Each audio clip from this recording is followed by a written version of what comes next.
నమస్తే, నేను Roja. Welcome to prime debate. మంత్రివర్గ విస్తరణ క్లైమాక్స్ కు చేరింది. సీఎం రేవంత్ రెడ్డి ఢిల్లీలో బిజీగా ఉన్నారు. గత 2 రోజుల నుంచి సీఎం రేవంత్ రెడ్డి ఢిల్లీలోనే మకాం వేయడంతో ఈసారి పక్కాగా మంత్రివర్గ విస్తరణపై క్లారిటీ వస్తుందని గంపెడాసలతో ఆశావహులున్నారు. సామాజిక సమీకరణలు, సామాజిక కోణాలు, మంత్రివర్గంలో ప్రాధాన్యత లేని జిల్లాలపై ప్రధానంగా చర్చ జరిగినట్టు సమాచారం.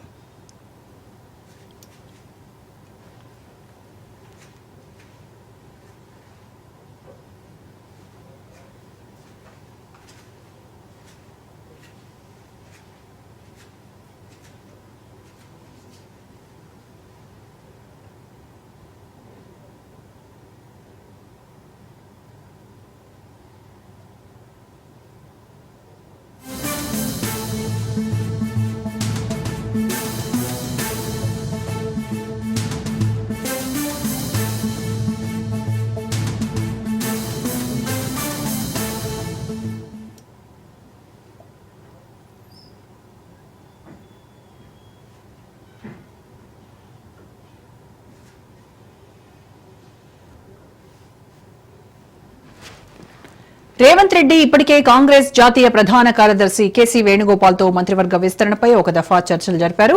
మంత్రివర్గ కూర్పుపైన నేతలు చర్చించారు. మంత్రివర్గంలో ఎవరెవరికి ప్రాధాన్యత ఇవ్వాలనేటువంటి అంశాలపై చర్చ జరిగినట్టుగా తెలుస్తోంది. అయితే ఇప్పటికే ఆశావహులు ఎవరి ప్రయత్నాలను వాళ్ళు చేసుకున్నారు, ఎవరి స్థాయిలో వాళ్ళు ప్రయత్నాలను ముమ్మరం చేసుకున్నారు. ఎస్సీ సామాజిక వర్గానికి చెందిన మాదిగ ఎమ్మెల్యేలు ముఖ్యమంత్రి రేవంత్ రెడ్డి ఢిల్లీ వెళ్తున్న సందర్భంగానే కలిసి మాదిగలకు మంత్రివర్గ విస్తరణలో ప్రాధాన్యత ఇవ్వాలని వినతి పత్రం ఇచ్చారు.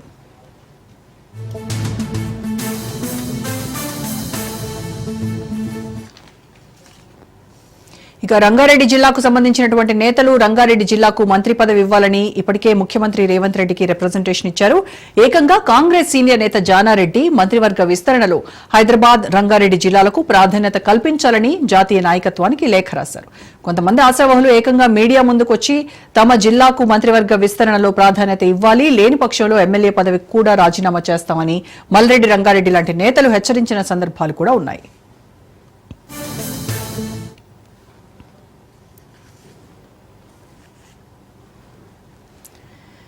బీసీలకు మంత్రివర్గ విస్తరణలో ప్రాధాన్యత కల్పించాలని బీసీ నేతలు డిమాండ్ చేస్తున్నారు. కులగణన చేశామని గొప్పలు చెప్పుకోవడం కాదు, జనాభా ప్రాతిపదికన బీసీలకు న్యాయం చేయాలంటే కేబినెట్ ఎక్స్పాన్షన్ లో బీసీలకు సరైన ప్రాధాన్యత ఇవ్వాలని డిమాండ్ చేస్తున్నారు. ఇప్పటివరకు మైనారిటీలకు కేబినెట్ లో చోటు ఇవ్వలేదని, తమకు అవకాశం కల్పించాలని మైనారిటీ నేతలు కోరుతున్నారు. మరోవైపు అసెంబ్లీ ఎన్నికల ముందు కాంగ్రెస్ లో చేరితే మంత్రి పదవి ఇస్తామని హామీ ఇవ్వటం వల్లే కాంగ్రెస్ లో చేరామని గుర్తు చేస్తున్నారు వాళ్ళు.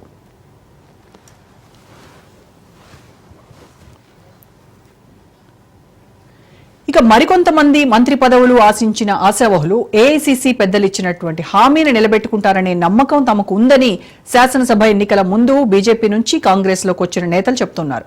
ఖాళీగా ఉన్న 6 మంత్రి పదవులకు దాదాపుగా డజన్కు పైగా ఆశావహులు పోటీ పడుతున్నారు. ఈ నేపథ్యంలో మంత్రివర్గ విస్తరణ కాంగ్రెస్ జాతీయ నాయకత్వానికి కత్తి మీద సాములాగా మారింది. ఈ రోజు రాహుల్ గాంధీతో ముఖ్యమంత్రి రేవంత్ రెడ్డి భేటీ అయిన తర్వాత మంత్రివర్గం పైన ఒక క్లారిటీ వచ్చే అవకాశం ఉంది.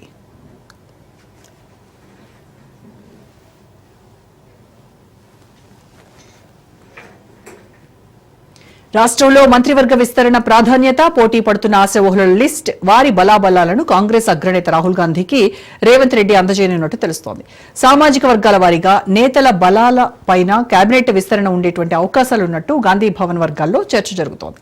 అయితే ముఖ్యమంత్రి రేవంత్ రెడ్డి మంత్రివర్గ విస్తరణ సందర్భంగా ఆచితూచి అడుగులు వేస్తున్నారు. మంత్రివర్గ విస్తరణ నా చేతిలో లేదు, జాతీయ నాయకత్వ నిర్ణయమే ఫైనల్ అంటున్నారు. మరోవైపు మంత్రివర్గంలో తమకు చోటు దక్కకపోతే తాడో పేడో తేల్చుకుంటాం కొంతమంది ఆశావహులు ఇప్పటికే హెచ్చరికలు జారీ చేశారు. ఈ నేపథ్యంలో మంత్రివర్గ విస్తరణ ఏ విధంగా ఉండబోతోంది, రాహుల్ గాంధీ ఎవరెవరికి అవకాశం కల్పించబోతున్నారు, రేవంత్ రెడ్డి ఎవరెవరికి రిఫర్ చేయబోతున్నారు అనేటువంటి అంశం రాజకీయ వర్గాల్లో ఆసక్తిని రేపుతోంది.